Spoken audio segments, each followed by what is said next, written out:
विद्यार्थी मित्रांनो, सह्याद्री ट्युटोरियल्स मध्ये तुमचं स्वागत आहे. हा आता शेवटचा एकच महिना उरलेला आहे. बरोबर आहे?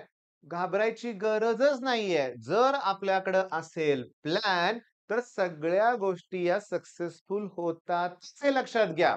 तुमच्याकडे पण एक प्लॅन असला पाहिजे. मी तुम्हाला सांगतो, मी माझं ना एवढ्या वर्षाचा जो अनुभव आहे ना, त्यातून तुम्हाला काही महत्त्वाच्या गोष्टी या व्हिडिओमध्ये एक्सप्लेन करणार आहे. खूप महत्त्वाच्या गोष्टी आहेत बरं का. केलंय आपण एवढा अभ्यास. गेले पावणे 2 वर्ष आपण अभ्यास करतोय. 10वी का पास आउट झाल्या-झाल्या किंवा त्याच्या अगोदरपासून तुम्ही अभ्यास सुरू केलाय. बरोबर आहे? बरीचशी मुलं जे प्रिपरेशन करतायत. बरीचशी मुलं आता जे कडून सी-ई-टीकडे शिफ्ट होतायत. आणि खूप मुलं त्यांना आत्ता रिअलाईज झालंय, की अरे आपण बोर्डच्या तयारीमध्ये कुठेतरी मागे पडलोय. अरे अशी शेकडो नाही, हजारो मुलं आहेत, की जे तणावात आहेत. त्यांना समजेना, की या मोमेंटला आता काय करू? तो जे क्रायटेरिया वेगळाच आहे, बरोबर ना? काहीतरी 75% चा क्रायटेरिया आहे.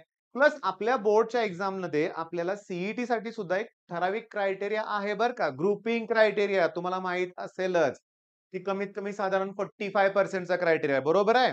मग तुम्ही एक काम करायचं बरं का, सी सेलच्या वेबसाईटवर जाऊनच तो क्रायटेरिया चेक करायचा नेहमी. पण तो क्रायटेरिया हाच आहे. जसा गेल्या वर्षी होता तसाच आहे. आता चेंज नाही होणार बरं का.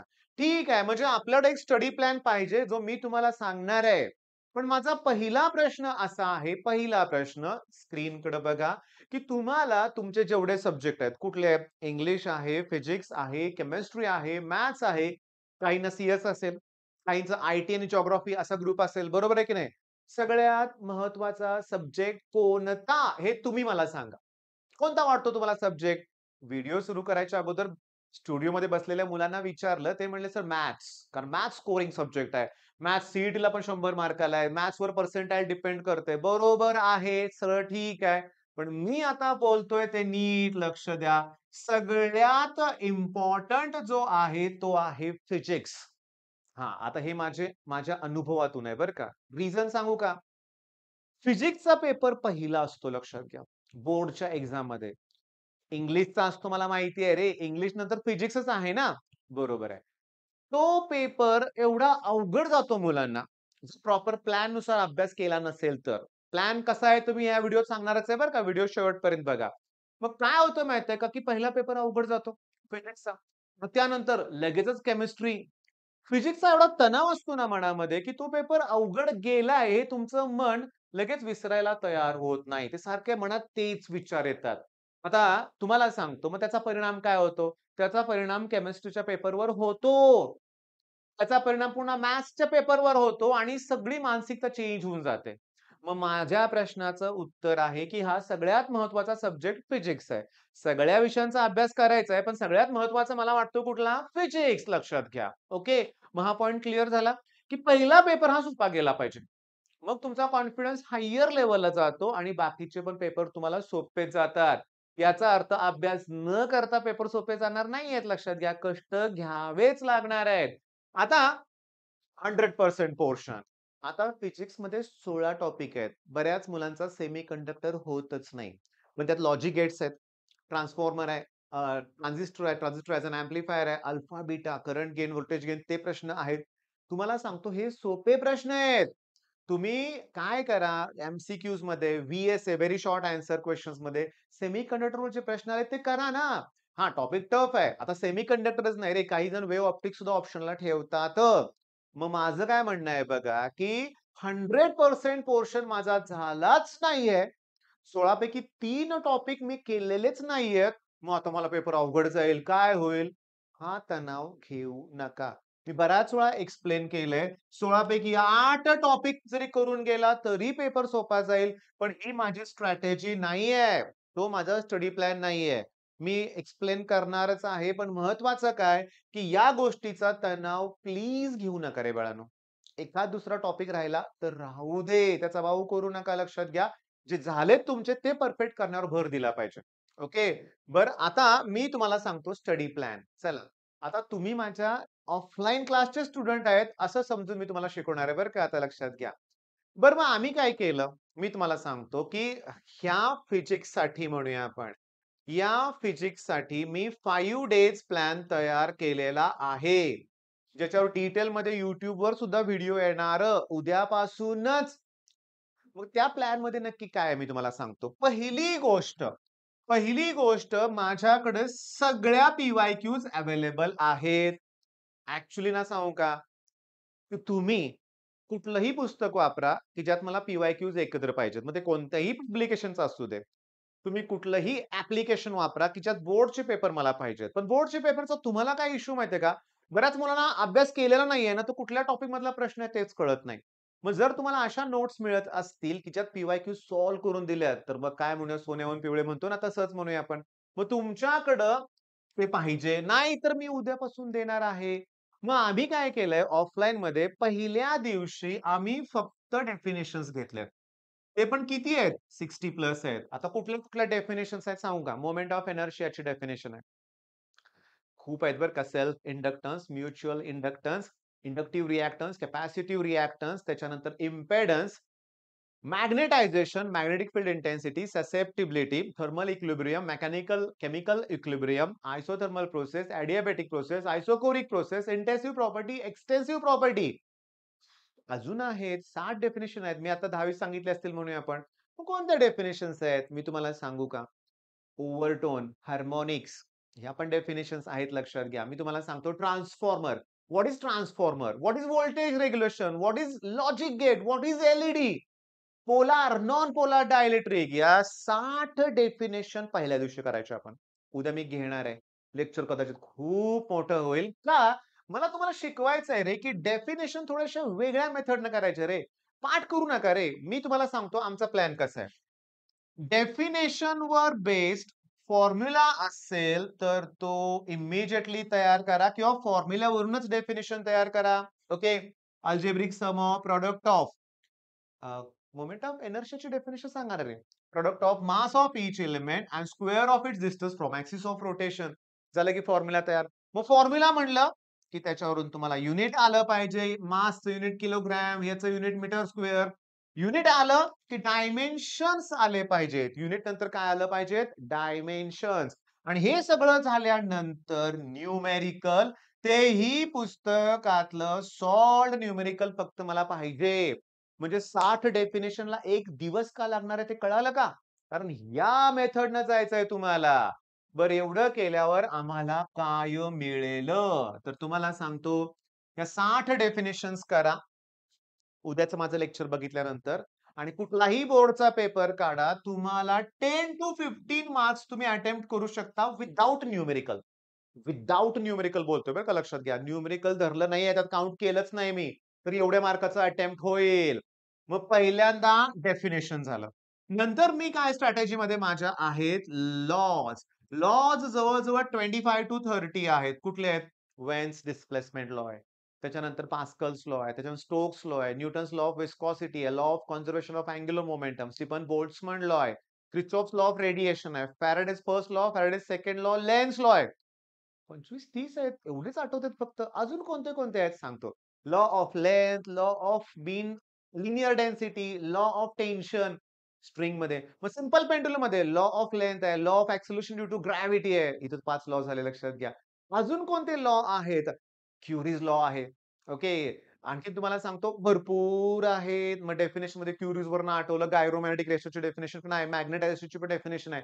अरे मी देतो तुम्हाला. पण लॉज केल्यानंतर काय करायचंय? सांगतो ना लॉज. आता स्टोक्स लॉ काय? की विस्कस फोर्सचा फॉर्म्युला आहे 6 पाय ईटा आर-व्ही. लगेच न्यूमेरिकल. तेही सॉल्व्ड. आता Laplace law for spherical membrane. त्याचा फॉर्म्युला काय? Pressure difference p i minus p naught म्हणूया आपण equals to 2T upon r ड्रॉपसाठी आणि बबलसाठी 4T अपॉन आर. लगेच दिलाय प्रॉब्लेम सॉल्व्ह करून. सॉल्व्ड प्रॉब्लेम लक्षात घ्या. न्यूमेरिकल मध्ये मला नकोय आत्ताच एक्सरसाइज. सॉल्व्ह करा. ओके. आणि ते करत असताना लॉ नंतर फॉर्म्युला केल्यानंतर त्याचं युनिट तयार करा रे. आणि तुम्हाला ना प्रत्येक क्वांटिटीला एसआय मध्ये कन्व्हर्ट करायला जमलंच पाहिजे. बरं आता हे केल्यानं आणखीन काय होईल तुम्हाला सांगतो. पहिलं डेफिनेशन्स केलं तर 10 ते 15 मार्क होतील. अगदी 1 ते 5 मार्काचं होऊन जाईल तुमचं. लॉ केल्यानंतर. हां, कमी आहे आणि सगळ्यात महत्वाचं बरं का. स्टेट बघा मी काय म्हणतोय. स्टेट स्टोक्स लॉ आणि एक्सप्लेन. असले प्रश्नांची अपेक्षा करू नका. ओके. ह्या 5 मार्कात न्यूमेरिकल येणार. मग आता जे 2 मार्काचं न्यूमेरिकल काही ठिकाणी 3 मार्काचं न्यूमेरिकल येईल हे लक्षात घ्या. ओके. बरं आता हे झालं. लॉ डेफिनिशन झालेत. पुन्हा लॉ पण आपण केले. तिसरा पॉइंट कुठला करणार सांगतो डायग्राम. देणार आहे मीच तुम्हाला देणार आहे. सिंपल पेंडुलमची डायग्राम करा. ड्रॉ सिंपल पेंडुलम नाही परीक्षेत प्रश्न आहेत. पण derive expression for periodic time of simple pendulum आला 3 मार्काला त्यातल्या डायग्रामला 1 मार्क आहे. वेव्ह ऑप्टिक्स मध्ये reflection by using Huygens wave theory आहे. Refraction using Huygens wave theory आहे. 1 मार्क डायग्रामला आहे 3 मार्काच्या प्रश्नामध्ये. मग डायग्राम केले तर तुमचे पुन्हा 10 ते 12 मार्क. नुसत्या ड्रॉ येणार नाही. ड्रॉ परफेक्टली ब्लॅक बॉडी येईल बरं का. Draw Van de Graaff generator येईल. पण वॅन डी ग्राफ जर 4 मार्काला विचारला, तर डायग्रामला 1 मार्क असेल की नाही? ट्रान्सफॉर्मरचं वर्किंग विचारलंय. डायग्रामला 1 मार्क असेल की नाही? मग असे टोटल काउंट मी 10 ते 12 करतोय. इथंच पुष्कळ झालं लक्षात घ्या. बरं डायग्राम झाल्यानंतर अजून काय केलं पाहिजे? मी तुम्हाला अजून डेरिव्हेशन कडे घेऊनच गेलो नाही. पहिला पॉइंट कुठला केला आपण? पहिला पॉइंट कुठला केला? डेफिनेशन ना? त्याचाच वापर करून डिस्टिंग्विश बिटवीनचे प्रश्न करा. हे किती मार्काला येईल? 2 ते 4 मार्काला म्हणूया आपण. Distinguish between ammeter, voltmeter. Distinguish between streamline flow आणि कुठला turbulent flow. Distinguish between Fresnel diffraction आणि Fraunhofer diffraction. Distinguish between diamagnetic, paramagnetic, ferromagnetic. हाय मी घेतोय सगळं लक्षात घ्या आणि तुम्हाला सांगतो फिजिक्समध्ये बरेचसे डिस्टिंग्विशचे पॉइंट असे आहेत 2 पॉइंट सफिशियंट ठरतात. 4-4 पॉइंट घ्यायची गरजच नाहीये काही प्रश्नामध्ये. मग किती झालं रे आपलं मला सांगा बघू. किती अटेम्प्ट केला आपण? डेफिनेशन 15 मार्काचे अटेम्प्ट केलं जवळ-जवळ. त्याच्यानंतर डायग्राम मी म्हणलं 10 ते 12 मार्काच्या. लॉ जवळ-जवळ 4 मार्काला म्हणूया. डिस्टिंग्विश बिटवीन लॉज 5 मार्काला म्हणूया. डिस्टिंग्विश बिटवीन 4 मार्काला 2 ते 4 मार्क म्हणूया आपण चला. मग हे जर काउंट केलं तर जवळ-जवळ 35 मार्काचा पेपर अटेम्प्ट होतोय बाळांनो विथआऊट न्यूमेरिकल असं पण म्हणतोय बरं का मी. ठीक आहे, एका दुसरं न्यूमेरिकल ॲड करूया. आता 70 पैकी 35 मार्काचा पेपर अटेम्प्ट म्हणजे निम्माच पेपर अटेम्प्ट केलाय. अरे पण यात मी एमसीक्यू कुठं काउंट केलेत, पुन्हा व्हीएसए कुठं काउंट केलंय लक्षात घ्या. सेक्शन डी मध्ये पण ठरलेले प्रश्न आहेत. पण हा जो पॉइंट आहे ना लास्ट डेरिव्हेशन बाळांनो हे मी सांगितलेले प्रश्न करायचं सोडून तुम्ही करत बसताय डेरिव्हेशन. तुम्ही करत बसताय डेरिव्हेशन आणि तिथं चूक होते. सेमी इलेक्ट्रोस्टॅटिक सारख्या टॉपिक मध्ये 15-16 डेरिव्हेशनचे प्रश्न आहेत.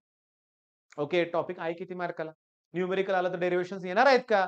पण त्यातल्या डेफिनेशन जर सगळ्या पुस्तकातल्या केल्या तर ते येणारच आहेत रे. 2022 2022 ओके 2021 ला एक्झाम झालीच नाही बरं का. जी रिपीटर झाली ती कोणी दिलीच नाही कारण ऑलरेडी सगळे पास झाले होते. चांगल्या मार्कानं. मग 22 ला जी पहिली एक्झाम झाली ना त्यात शॉक बसला होता सगळ्यांना. का? डेरिव्हेशन जास्त आलेच नव्हते. हां, सेक्शन सी मध्ये फक्त आणि सेक्शन डी मध्ये एका दुसरा प्रश्न, बाकी नव्हतेच प्रश्न. लक्षात येतंय का? म्हणजे 30 ते 35 मार्काला ईझी क्वेशन, 35 मार्काला न्यूमेरिकल होते, डेरिव्हेशन 15-20 मार्काला फक्त. त्यामुळे ह्याच्यात जास्त वेळ घालवण्यापेक्षा हे प्रश्न केलं तर अरे कॉन्फिडन्स वाढेल ना.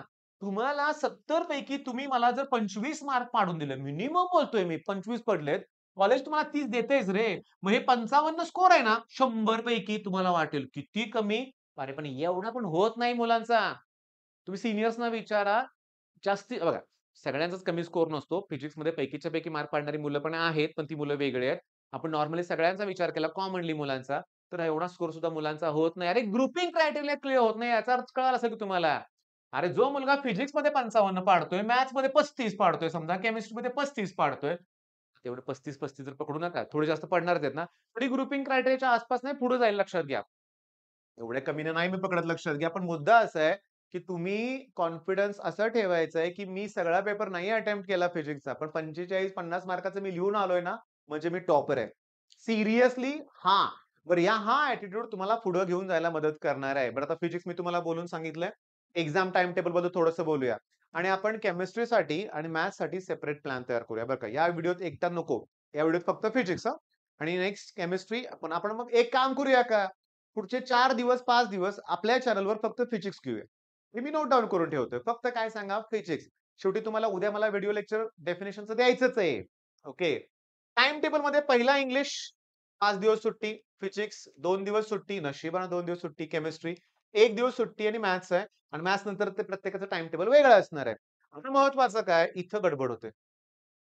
इंग्लिश नंतर जर 5 दिवस सुट्टी असेल, तर या 5 दिवसामध्ये केमिस्ट्री आणि मॅथ्स बाळांनो प्लीज करू नका. हे 5च्या 5 दिवस तुम्ही फिजिक्सच करणार आहे. हां, सिरियसली तुम्ही फक्त फिजिक्स करणार आहात लक्षात घ्या. 2 वेळा रिव्हिजन करा. परफेक्ट पहिला पेपर सोपा गेला पाहिजे. नंतर तुमचं नशीब खूप चांगलं आहे. यावर्षी केमिस्ट्रीला 2 दिवस सुट्टी मिळालेली आहे. त्या 2 दिवसात सफिशियंट अभ्यास होणार आहे. गेल्या वर्षी 1 दिवस होती, होत नव्हता अभ्यास. म्हणजे माझ्याकडे जो स्टुडंट आहे ना, एक्स्ट्रा ऑर्डिनरी स्टुडंट ना, त्याला मॅथ्समध्ये तर 100 आउट ऑफ 100 होते. फिजिक्समध्ये 98 होते. केमिस्ट्रीमध्ये 84 का 85 का 87 होते बरं का. हे कमी आहेत ना. का? होतच नाही रिव्हिजन एका दिवसात. होतच नाही सगळ्या टॉपिकची रिव्हिजन आणि रिव्हिजन कळालं का? मग रिव्हिजन इम्पोर्टंट आहे. आता म्हणजे थोडक्यात मला काय सांगायचंय, तुमच्या स्टडी याच्यामध्ये नोट्स तयार करायला आता तरी सुरुवात करा. मी तुम्हाला सांगू का, की नोट्स करणं खूप गरजेचं आहे, नोट्स तयार करणं. ओके. बरं, आता सगळ्यात महत्त्वाचं, उद्याच्या लेक्चरची वाट बघाच. खूप छान लेक्चर होणार आहे, मोठं लेक्चर होणार आहे. डेफिनेशन 60 पेक्षा जास्त तुम्हाला एक्सप्लेन करायचे आहेत, द्यायचे आहेत. ओके. पण माझी इच्छा आहे, की तुम्ही तो अभ्यास करावा. मी खूप आनंदी आहे. माझ्या ऑफलाईनमध्ये वर्षभर जे करत नव्हते ना, आता ते करायला लागलेत. मग तो माझा दरवर्षीचा अनुभव आहे. आता थोड्याच दिवसांनी मला त्यांचा एक डायलॉग ऐकायला मिळणार आहे. "सर, असा अभ्यास सुरुवातीपासून करायला पाहिजे होता. पण मी म्हणतो हे दरवर्षीचंच आहे. जेव्हा आपण निवांत असतो तेव्हा करत नाही. म्हणतो ना तहान लागल्यावर विहीर खोदणे तसा आता प्रकार आहे. पण तरी चालेल. एका महिन्यात तुम्ही इतरांना मागे टाकून पुढे जाऊ शकतात. चमत्कार होऊ शकतो लक्षात घ्या. आणि तो करायचा आहे तुम्हाला. प्लॅन तयार करा रे. स्टडी प्लॅन पाहिजे लक्षात घ्या. फिजिक्सचा प्लॅन आपण तयार केलाय. त्याप्रमाणे फॉलो करूया आपण. कॉन्फिडन्स लेव्हल हायर लेव्हलला जाईल आणि 5 दिवसात माझ्याबरोबर फिजिक्स केलं ना तुम्ही, मला माहिती आहे केमिस्ट्री आपण एक्सपर्ट आहे त्याच्यामध्ये. आपण सांगितलेलेच प्रश्न येणार आहेत. वेगळं काही येणार नाहीये. तिथं पण तीच स्ट्रॅटेजी आहे आपली डेफिनेशन 10 ते 15 मार्क. बाळांनो, क्लिअरली सांगतो, आता इथून पुढे प्रामाणिकपणे अभ्यास करायची वेळ आलेली आहे. हां. तुम्ही अशी अपेक्षा करूच नका एक्झाममध्ये हा माझा मित्र दाखवेल, हा दाखवेल, हे करेल, ते करेल. गैरप्रकार कुठलेच नको. सांगू का? काही वेळेस बरं का काही टिपिकल केसेसमध्ये मुलांपेक्षा पालकच आघाडीवर असतात. तुम्ही पेपरच्या वेळेस जर एखादं न्यूज चॅनल जर बघितलं ना, तुम्हाला सांगतो काही ठराविक ठिकाणी भयंकर कॉपी चालते. कॉपी सेंटर असतात लक्षात घ्या. हां, जोरात. हां, प्रामाणिकपणा पाहिजे. आयुष्यात कुठलीही गोष्ट जी प्रामाणिकपणे मिळवतो ना, ती चिरकाळ टिकून राहते लक्षात घ्या. दुसऱ्याला फसवून किंवा चुकीच्या मार्गाने कुठलीही गोष्ट मिळवली, तिचा आनंद सुद्धा तुम्हाला घेता येत नाही, ही गोष्ट लक्षात ठेवा बरं का. करा जोरात अभ्यास. All the best.